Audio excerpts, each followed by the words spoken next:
శ్రీమాత్రే నమ. జై గురు దత్తాత్రేయ నమ. ఈ వీడియోలో మనం మార్చి 1వ తారీఖు నుంచి 31వ తారీఖు మధ్యలో జరగబోయే మాస ఫలితాలు మేషరాశి వారికి ఏ విధంగా ఉంటాయో తెలుసుకునే ప్రయత్నం చేద్దాం. మేషరాశి వారికి ఈ నెల ప్రారంభంలోనే 4 గ్రహాలు వ్యయస్థానంలో ఉండగా ఈ నెల ప్రారంభమైంది. అయితే అదృష్టవశాత్తు 2 గ్రహాలు లాభస్థానమందు, మరొక శుభగ్రహం ధనస్థానమందు వ్యవహరించడం వల్ల ఇంచుమించుగా ఈ నెలంతా కూడా ఆదాయం, ఖర్చులు, బాధ్యతలు వీటి మీదే జాతకం ఆధారపడి ఉండడం జరుగుతూ ఉంటుంది. 12వ స్థానంలో ఉన్నటువంటి గ్రహాలు ఎప్పుడూ కూడా జాతకుడు నుంచి అవుట్ గోయింగ్ మనీ, ఖర్చులు, బాధ్యతలు, నష్టాలు, రోగాలు ఇవన్నీ కూడా తెలియజేస్తూ ఉంటాయి. అయితే ముందుగా ఇంచుమించుగా మనకి మార్చి 14వ తారీఖు వరకు రవి ఏకాదశ స్థానమందు సంచరించడం జరుగుతుంది.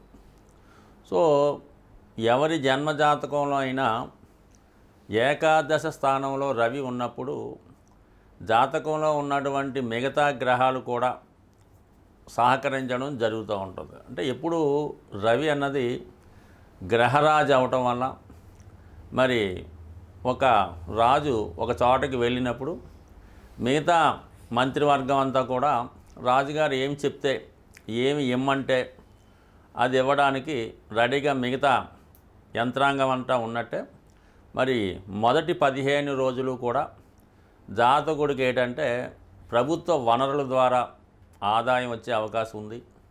ప్రభుత్వ పథకాలు మీకు అనుకూలంగా ఉంటాయి.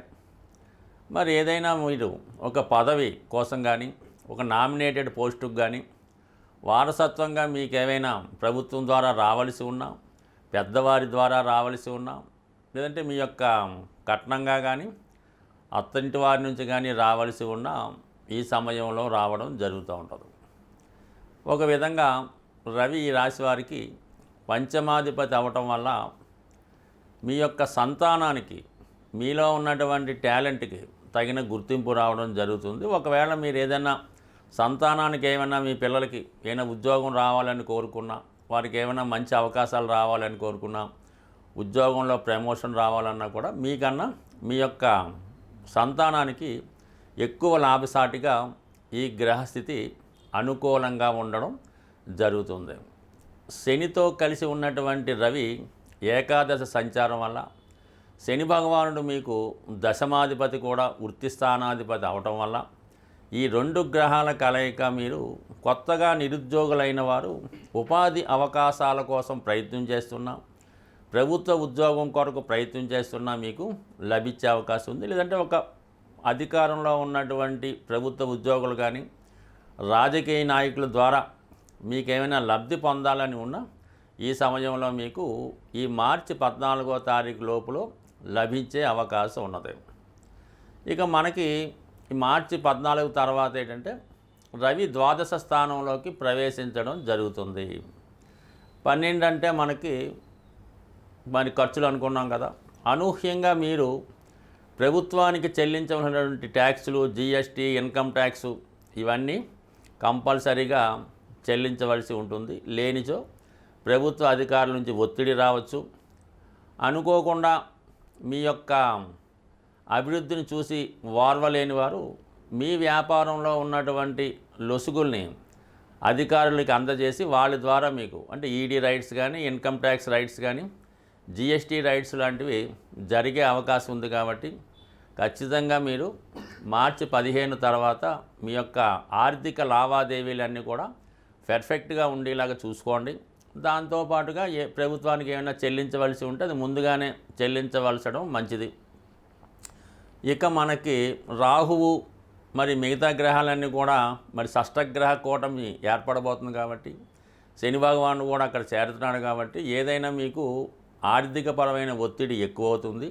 అయితే అదృష్టవశాత్తు భాగ్యాధిపతి మీకు ధనస్థానంలో ఉండడం వల్ల మీ యొక్క దైవ బలం అయితేనే, మీ పెద్దవారు చేసుకున్న పుణ్యఫలం అయితేనే ఒక గొప్ప సంపద మీకు రావడం జరుగుతుంది. అది మీ వాక్చాతుర్యం వల్ల, మీ పుణ్యం వల్ల, మీ కుటుంబ సభ్యుల పుణ్యం వల్ల ఒక విధంగా కుటుంబ ఆస్తి పెరుగుతుంది, కుటుంబ సభ్యుల సంఖ్య పెరుగుతుంది, మీ మాటకి విలువ పెరుగుతుంది. కాబట్టి ఏది ఏమైనా మేషరాశి వారు ఈ మార్చి నెలలో ఏదో ఒక విలువైనటువంటి ఎసెట్స్ సమకూర్చుకోవడం జరుగుతుంది.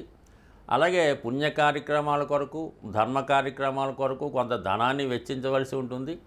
అలాగే అనవసరమైనటువంటి వ్యక్తుల కొరకు, అలాగే రహస్యపరమైనటువంటి ఖర్చులు, waste of money, black money రూపంలో చెల్లించడం, ఇతరులకు ఏదన్నా అపాత్రదానం చేయడం, కొన్ని వ్యసనాలకు కూడా మనీ వేస్ట్ చేయడం కూడా జరుగుతూ ఉంటుంది. అది తప్పనిసరిగా కొన్ని సందర్భాల్లో ఏదో విధంగా మీరు సంపాదించిన ధనం ఈ విధంగా వేస్ట్ అవ్వడం జరుగుతూ ఉంటుంది. కాబట్టి ఏదైనా ఖర్చుల విషయంలో అవుట్ గోయింగ్ మనీ ఎక్కువగా ఉంది. ఆదాయ వనరులు వచ్చినప్పటికి కూడా ఆదాయం కన్నా ఖర్చు ఎక్కువ కనబడుతుంది. కాబట్టి ఆర్థిక క్రమశిక్షణ ఇంపార్టెంటు, ఫైనాన్స్ ప్లానింగ్ ఇంపార్టెంటు. మీరు ఏదైనా ఖర్చు పెట్టినప్పుడు, ఏదైనా కొనాలనుకున్నప్పుడు మీరే దగ్గరుండి చూసుకోవాలి తప్ప మీ అలవాటు ప్రకారం ఇతరుల మీద ఆధారపడితే మరి 10 రూపాయలు దానికి 100 రూపాయలు ఖర్చు పెట్టే అవకాశం ఉంది. ఇప్పుడు ఈ మార్చి నెల రాశి ఫలితాల్లో ముఖ్యంగా ఏంటంటే శుక్రగ్రహం ఉచ్చస్థితిలో రావడం వల్ల కామన్గా ఈ యొక్క లోకంలో, అంటే ఈ ప్రపంచంలో, లేదంటే మన సిటీలో మనీ రొటేషన్ అన్నది బాగా పెరగడం జరుగుతూ ఉంటుంది అన్నమాట. ఉచ్చులో ఉండడం వల్ల, అంటే ఖరీదైనటువంటి సౌకర్యాల కోసం అందరూ తాపత్రయపడడం వల్ల మనీ రొటేషన్ పెరుగుతూ ఉంటుంది. ఇదే సమయంలో విలాసమైనటువంటి వస్తువులు, ఖరీదైనటువంటి వాహనాలకి డిమాండ్ కూడా పెరగడం జరుగుతూ ఉంటుంది. ఈ అందరూ కూడా ఏదో ఒకటి కొనుక్కోవాలి, సంపాదించుకోవాలన్నటువంటి విషయంలో ఉంటారు. దాని కొరకు ఏంటంటే ఈ శుక్రుని యొక్క అనుగ్రహం మనం పొందాలి, శుక్రుడు అనుకూలంగా ఉండాలంటే శుక్రుని యొక్క అధిదేవత అయినటువంటి లక్ష్మీ అమ్మవారిని మనం ప్రసన్నం చేసుకోవాల్సి ఉంటుంది.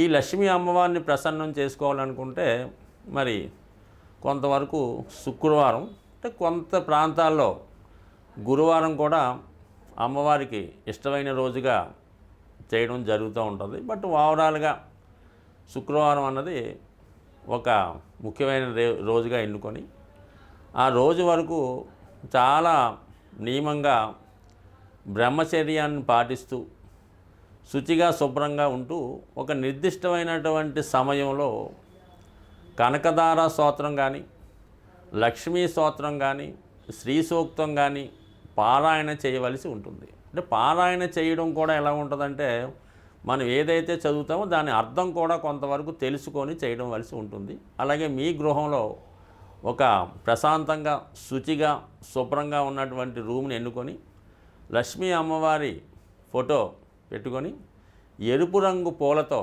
అమ్మవారిని అలంకరించి ఒక వెండి గ్లాసులో పాలు నైవేద్యంగా పెట్టి ఆ పాల్లో ఏదో ఒక పటిక బెల్లం ఏదో వేసి, తేనె కానీ వేసి, లేదంటే అమ్మవారికి తేనె కూడా సమర్పించి ఆ ప్రసాదాన్ని మీరు మీ కుటుంబ సభ్యులు మాత్రమే తీసుకోవలసి ఉంటుంది.